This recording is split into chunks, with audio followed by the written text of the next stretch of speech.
How did Mariners fans feel about the team 3 years ago? We're going to look back on that and how things have since changed here on the Locked On Mariners podcast. Colby, hit it. You are Locked On Mariners, your daily Seattle Mariners podcast. Part of the Locked On Podcast Network, your team every day. It is Friday, March 3rd, 2023. This is Trident Gonzalez and Colby Potom for the Locked On Mariners podcast, which is brought to you by FanDuel, the official sportsbook partner of the Locked On Podcast Network. Make every moment more. Visit FanDuel.com/LockedOn today to get started. And thank you so much for making us your first listen. Subscribe, like, and turn on alerts if you're watching on YouTube, or subscribe and leave a 5-star review on your preferred podcast platform if you like what you hear. And if you want to hear from us even more, please consider signing up for our Patreon. The link, as well as our social accounts, is in the description below. On the show today, we're going to look back at a survey we conducted back in 2020 to gauge the feelings of Mariners fans and compare those results to a similar survey we conducted a few weeks ago. Then later on, we'll wrap up the week with a few quick spring training notes, but let's get into these surveys, Colby. Back at the start of the pandemic, when spring training was canceled and we didn't know if we were going to have a season or not, you and I were still writing over at a little website called Soto Mojo. For those that don't know, that's the Seattle Mariners blog over on the Fansided Network. And you and I were trying to figure out what to do for content. So we put out a survey to gauge the feelings of Mariners fans on where they stood with the team and the rebuild and Jerry Dipoto and Scott Servais and the like. And this was a very different time for the Mariners, even though that it was only 3 years ago. This was well before they won back-to-back 90-game seasons and ended the drought and made the playoffs and all this stuff. And Julio became a thing and all of that. This was back when, Justice Sheffield and Evan White and Kyle Lewis were expected to be big parts of this rebuild. And I mean, this was even before the Kyle Lewis Rookie of the Year season, because we still didn't know, again, if we were going to have a season or not at this point. So a lot was different at this time. So you have the survey there in front of you.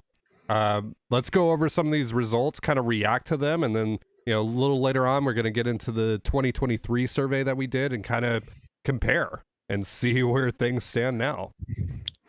Yeah, so we should note that this is no way a scientific poll or anything like that. The questions, obviously the pool of answer, what do you call people who answer? The testers? I don't know. They are different, obviously, than what they were 3 years ago. And the questions are slightly different because obviously we had to update the new survey to accommodate the changes that have happened. So yeah, it's no way scientific. It's more entertainment purposes, but I do think it's kind of fun to look at how a general Mariner fan kind of has had their feelings change over the last 3 years. And so yeah, most of the questions are very similar or identical. This first survey, the one we did in 2020, we got 335 respondents.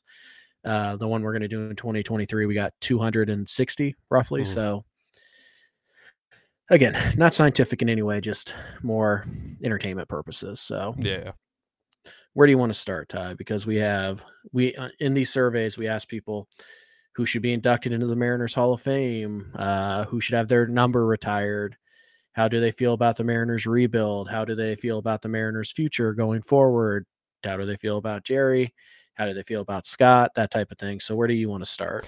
Let's start with let's just get the general stuff out of the way, like the Hall of Fame and all that stuff, before we actually get into the nitty gritty of the rebuild and Jerry and Scott and all that.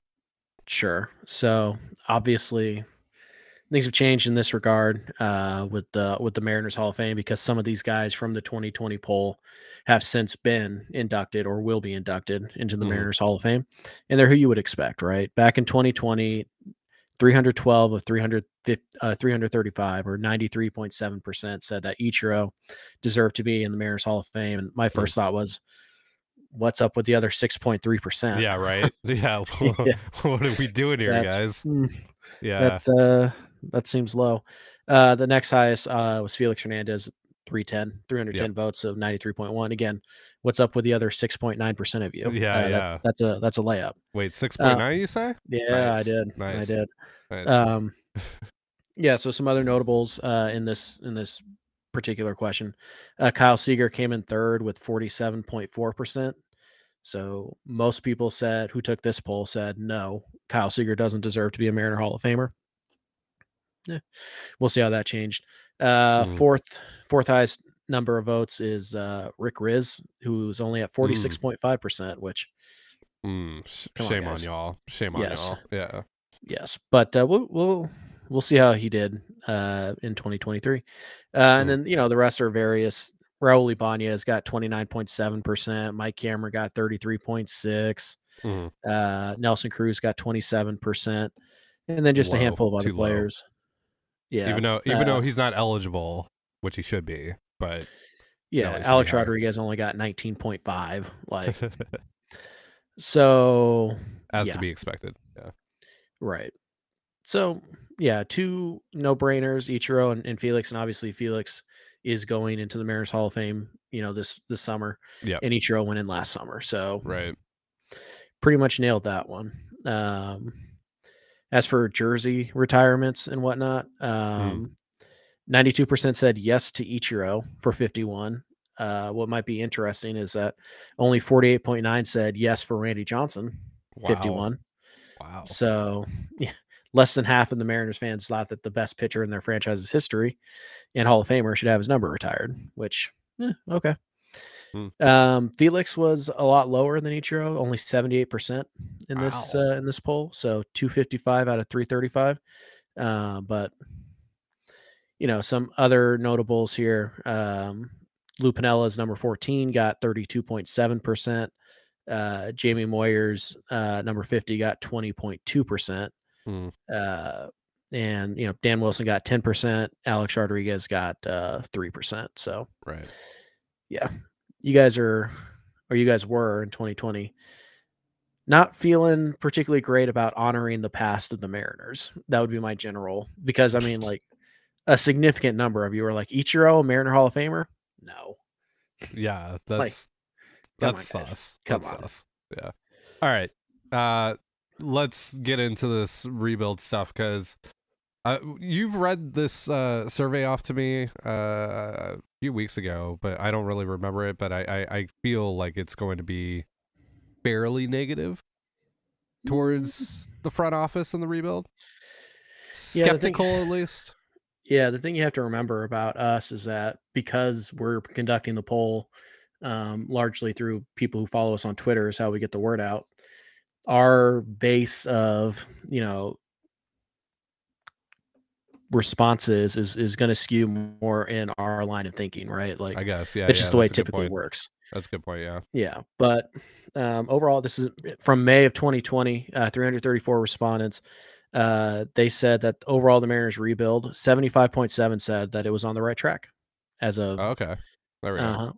11.4% of them called it an early success. So take with that what you want. That could mean, it's starting out well, but yeah, we'll see. Or it means, oh yeah, no, it already worked. 6.3% said it was doomed to disaster. And 6.6% said it was on the right track. So in 2020, May of 2020, 12% of people, actually 13% of people thought that it was going poorly and it was going to end disastrously. And then 11.4% were like, I wouldn't say that it's an early success, but I wouldn't say that it's definitely on the right track. So there's some ambiguity in the early success question. So it's a little difficult, but 75.7% back in 2020 said that they felt the rebuild was on the right track. All right. I mean, again, I guess because we were so positive about the rebuild and very excited about what we were seeing in the process from Dipoto and company, that, most of our readers would probably feel similarly. And I guess that's ultimately reflected here. So that does make sense. Right. It is funny to hear that people, that there is a pretty, 6-ish% of the vote is fairly significant, I would say. would think that it's doomed before we even got to see the 2020 season, which is really when we first got to see a lot of these young guys come up, and that was even a year before we would see Jared Kelenic, and 2 years before we would see Julio Rodriguez, who obviously is the biggest piece of this whole thing. So that's pretty interesting. Yeah. And just kind of wrap up. How would you describe your current feelings towards the Mariners? In May of 2020, 49.3% of people said that they were cautiously optimistic. 37% that said they were very excited. So there you go. Congratulations on being right to the 37%. Yeah. Somewhat pessimistic actually had 8.4% of the vote.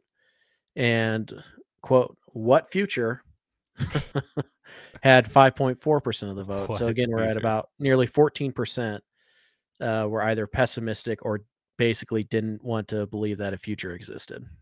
Interesting. And then we have some thoughts on Scott Servais, right? Yeah. Simple, straightforward question. Agree or disagree? Scott Servais should be the manager when this team feels that it's ready to compete. 53% disagreed.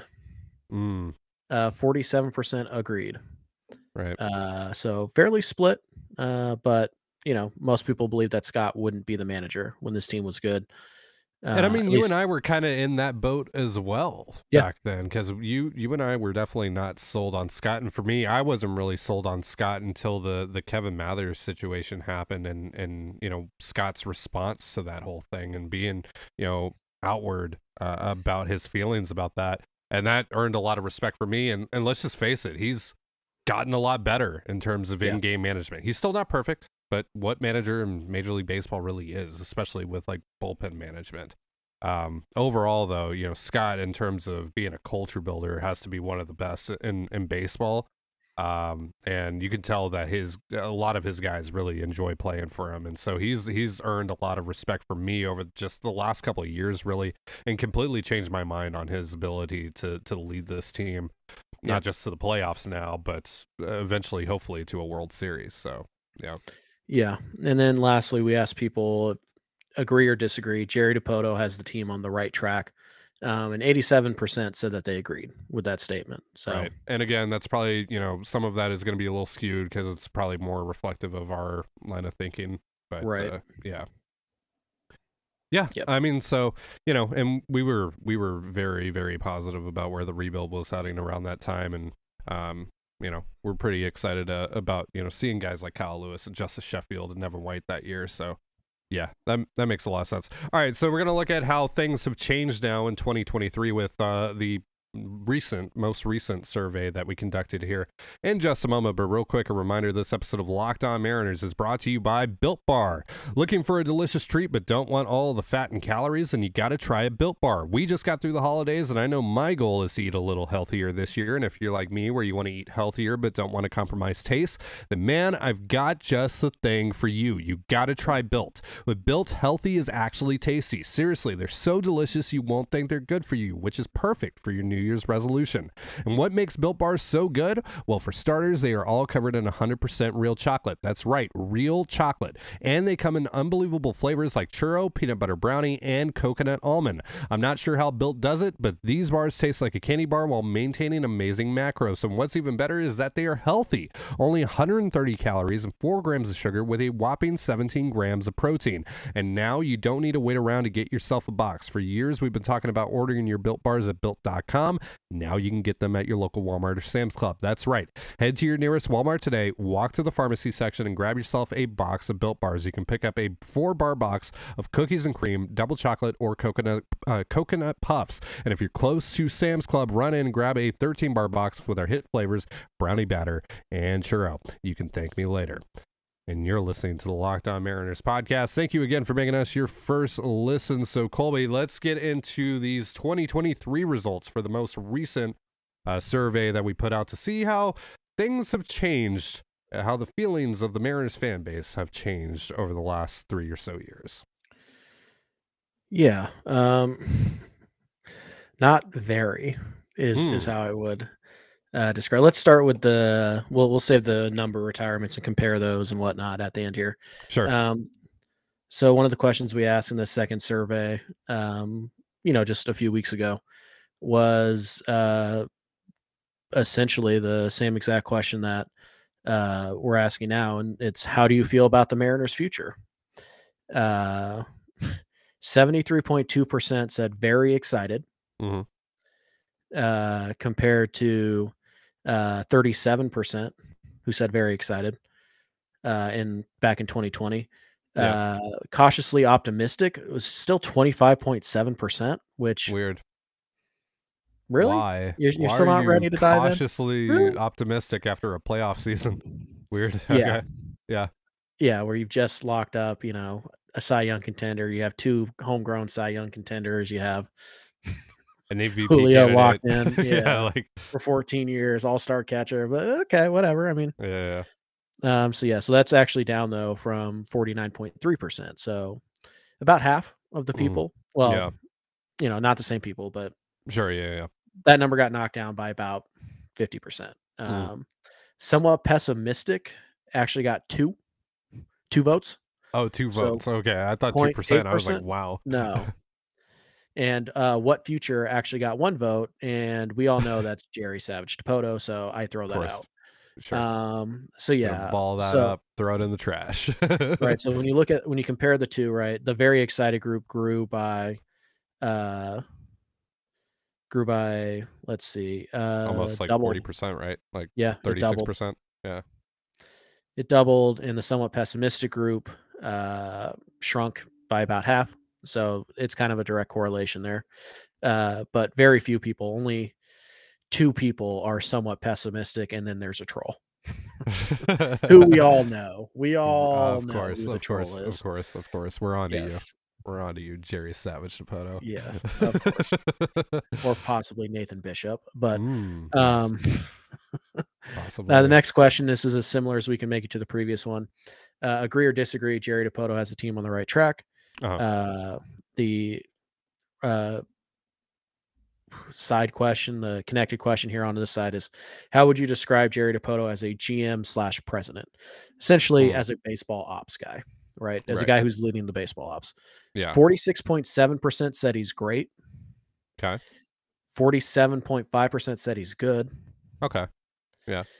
4.7% said fine.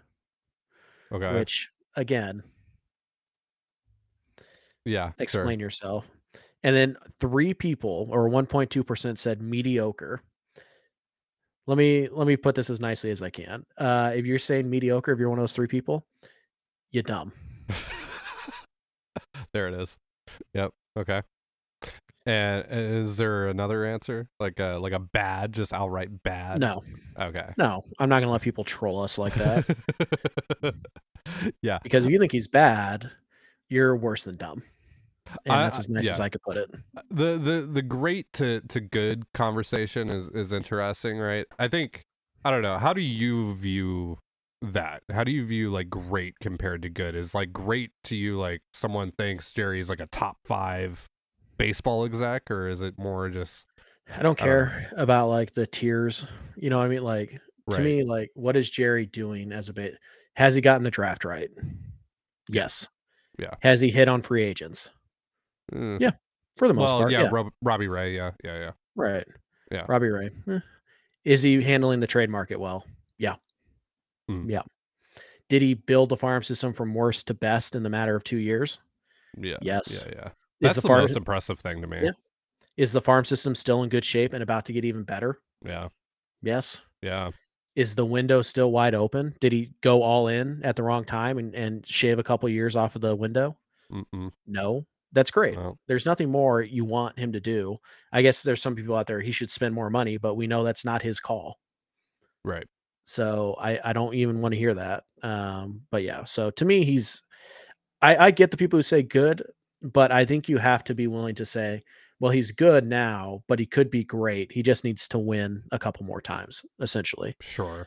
But any idea that he's fine or mediocre or below par, that's stupid. You're stupid. Yeah. If you think that. I think I'll just say it. I think good is a probably the best way to put it right now, or at least the one that I can wrap my head around the most, because, again, like, they've gotten to the playoffs, but if you don't want to add the great distinction until he wins a couple more times, I get that. I totally understand that. If the team doesn't, until the team actually maybe wins a division or something like that, to consider him great. As long as you get there eventually. But I think there are a lot of people who like good is as good as they're willing to say Jerry Dipoto will ever be. And it also, it also depends on what your definition of great really is. What's your point of reference for that as well? Yeah, like, what are you basing that off of, right? Again, that's why I kind of ask about like the top 5, top 10, like the tier, just from a tier perspective, because I feel like some people would kind of view it in that way. And so, but again, I couldn't care less how people view it. I really don't. Just he's good or he's great. Those are really the two options. And for the most part, the people in our poll disagreed. We're talking about a very small number of people. Right. But again, whatever. And then we have kind of our last comparison. Well, I mean, the last just basic question, right? In our last survey back in 2020, we asked, should Scott Servais be the manager when you think this team's ready to compete? 53% disagreed with that statement. So 53% thought Servais shouldn't be the manager, right? When this team was ready to compete. Mm-hmm. So we asked a similar question now, because obviously we can't ask the same exact question. Do you think Scott Servais can win a World Series as the manager of the Seattle Mariners? 95.7% said yes. Wow. Only 11 people out of 257 respondents said no.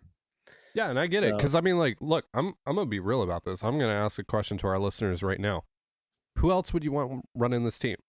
Who do you else want running this ship right now? Kevin Cash. Bob Melvin.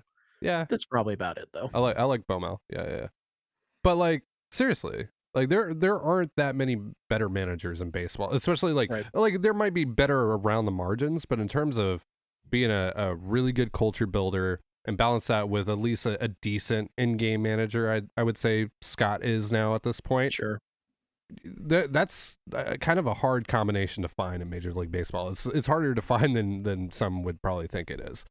So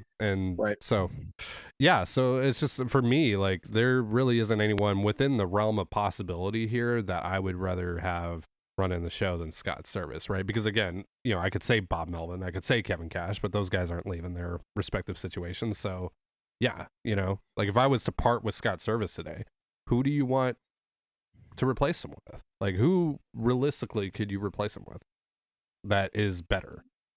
To me, I don't think there's a good answer there. So yeah, I totally get that response from the fans, and that's the boat that I'm in. I 100% believe that Scott Servais can win a World Series with this team. All right, well, let's go ahead and let's get to the well, let's do that in just a moment. Real quick, let's tell the fine folks about FanDuel, then we'll get into some of the responses about the Team Hall of Fame and jersey retirements, and we're also going to go over a few quick little spring training notes about Evan White, James Paxton as well. There's some bad news on him today for those that want to keep track on some former Mariners here. But yeah, like I said, real quick, this episode of Locked On Mariners is brought to you by FanDuel. The midway point of the NBA season is here, and now is the perfect time to download FanDuel, America's #1 sportsbook, because new customers get a no-sweat first bet up to $1,000. That's bonus bets back if your first bet doesn't win.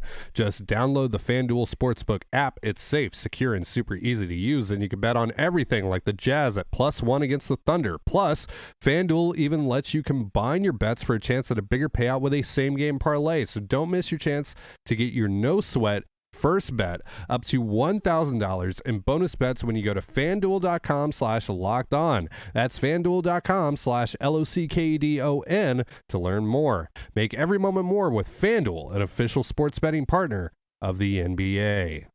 And you're listening to the Locked On Mariners podcast. Thank you again for making us your first listen. So let's dive into these numbers on what fans feel should, or who fans feel should be inducted into the Mariners Hall of Fame, which players should have their jersey retired, etc., etc., etc. What do you got for me, Colby? Yeah, so some interesting movers and shakers. Obviously, off of the 2020 survey, we had to eliminate, Ichiro and Felix And because Felix, yeah. they're in. So Yep. some new entrants though into this. But if you look at some of the holdovers from the last poll, Mm, there was some interesting growth on a few guys. okay. Mike Cameron, for example, Ooh, he was at 33.6% in 2020. In this particular poll, he jumped to 60.5%. wow. So that's a pretty sizable leap. Nelson Cruz went from 27% in 2020 up to 38.3%. So still should be higher, but it's improvement. Kyle Seager. Mm, Seager was only at 47.4% in 2020. Now he's at 79.7. wow. Wow. So huge jump for Siegs. What changed? What changed so much? I'm in the boat of Kyle Seager should be in the Mariners Hall of Fame, but what significantly changed between 2020 and now that's made so many more people want him in the Hall of Fame? He was really bad in 2019, recency bias, and then also Yeah, recency bias on the other end of like, wow, I kind of 2021. miss Yeah, Kyle Seager. Yeah. and that. Yeah. Yeah. So Yeah, true. Yeah, good point. whatever. Should be anyways. Yeah. Not in the last poll, but I put him in this one for fun. Franklin Gutierrez. Mm, Only 8.6%, which I get, but yeah, I understand. Yeah, yeah. man, I love Goody. Goody, but I Yeah. also understand. Yeah. Right. So here's kind of an issue with this poll that I couldn't Mm. fix in time. I forgot the S in Rick Riz's name, so I went back and I added the S, right? But I forgot to delete the old Rick Riz. So we had two Rick Such a Riz. Colby moment. It is. Such a It Colby is. moment. But we Yeah. had two Rick Rizzes on the poll, and Yeah. so it's a little hard to know. Like, did people vote for him twice, or? Right. Right. But I just think the only fair way to do this is just to combine the two Rizzes. Yeah. Yeah. Um, you guys remember back in the 2020 poll, Rick Riz was at 46.5%. When you combine these two Rick Rizzes Yeah. in the poll, you get about 79.6%. Okay. Good. Much better. Much better. Right. Still, And it should still be in the 90s, in it my should. humble opinion. But Right. yeah. But even if you ignore like the misprinted Riz, like it still jumped up to 64.8% Okay. compared to 46.5. So Gotcha. yeah. And then some other ones I won't read because somebody had fun adding some not nice words to the poll Really? when I Really? allowed write-in voting. Yes. Oh So boy. Oh boy. yeah, not gonna read the fun little note here. This kind of backs up everything we've seen in all the other polls. Mariner Mm. fans really like Scott Servais, and they're tolerant of Jerry. Team Hall of Fame, Scott Servais actually got 23% of the vote. Said Wow. yes. Scott Wow. Servais deserves to be in the Mariners Hall of Fame, compared to just 18.8% For who Jerry said to put him. Jerry, which I feel like they're kind of a package deal to the end. So weird, but whatever. Mhm. And then number retirements. Again, the Mariners haven't retired any numbers between now and 2020. So Yeah. all the same entrants. Whereas the last poll, only 92% of you said Ichiro deserves to have his number retired. In this poll, it was 98.8. Again, though, I asked the 1.2% of you. What gives? Yeah. Felix Hernandez in the last poll was 78%. Mhm. In the updated poll, he's up to 86%. So Nice. All right. some growth there. But again, what's with the other 14% of you? Yeah.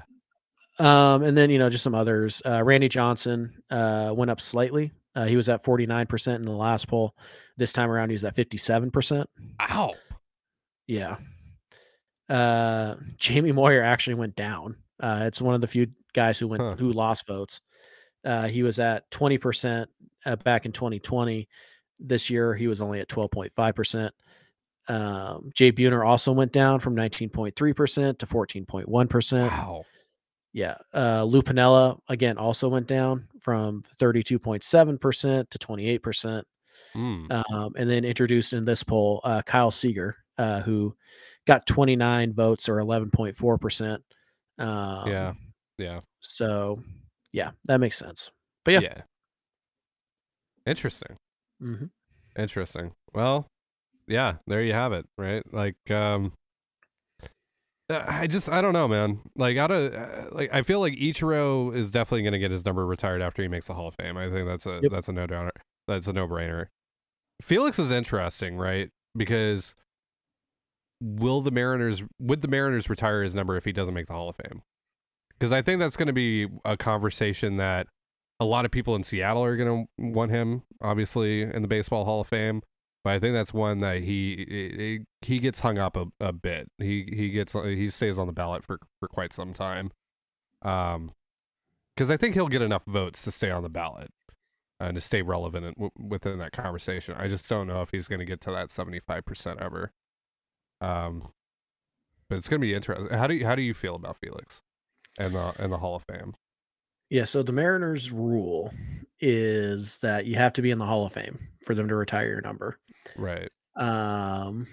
They made an exception. They retired Edgar's number the summer before. Right. He was voted in the Hall of Fame because it was his last year, and it was all signs were pointing to him making it. So they went ahead and they made that exception. But so Ichiro will definitely be retired because he's obviously going to be a first ballot Hall of Famer. Yep. Felix probably isn't, and he's got a lot of work to do. I think the Mariners are going to have to put the same effort into getting Felix into the Hall. Yeah, I think it's going to be a very similar situation to Edgar. Right. But I think they're going to have to work even harder because Felix doesn't have as good of a case. Unfortunately, the thing that Felix is missing in his Hall of Fame case right now is he doesn't have like those tack-on years, right? Mm-hmm. Where like if he had after he left Seattle, if he had 3 seasons where he was just a 2.5 win pitcher, he probably would be, probably not first ballot, but second, third, fourth ballot. He'd be a Hall of Famer. Like there'd be very little debate. He didn't. The cliff came and it came hard and fast. And basically from 2018 on, he was not that guy. So you're dealing with a really good peak, but a hard crash. There wasn't this like gradual decline. It was a hard crash. So you kind of have to try and maneuver that. I think ultimately Felix is such a big part of the Mariners' history, and he left on good enough terms that I think ultimately they'll put his number up there right next to Ichiro's. But I think it's probably going to be. I think they're probably going to wait and see. If he makes the Hall of Fame. So he'll be on the ballot in 2 years. I think. Yeah. Not this winter, but the winter after. Yeah, I believe he'll be on the ballot. Yeah, because sorry, it's just it's going to be such a no brainer for Seattle sports fans, obviously, for him to be in the Hall of Fame, like I said. But you look at the numbers and you look at the situation, right? Never made the playoffs, unfortunately. That's obviously well documented. Doesn't have any rings. Only has the one Cy Young. And got robbed of 2 others. So. And he finished with 54 F4. The general sweet spot is about 50 to 70 for Hall of Famers, but he's on the lower half of that. So it's gonna be really interesting. And then obviously had the rough few years there to finish the career, and that kind of leaves a sour taste in your mouth. It's interesting. My guess is that the first round of voting, the first year, he'll probably get between 25 and 34%, somewhere in that range. Yeah. And that's the starting point, and it's gonna be a long grind to kind of.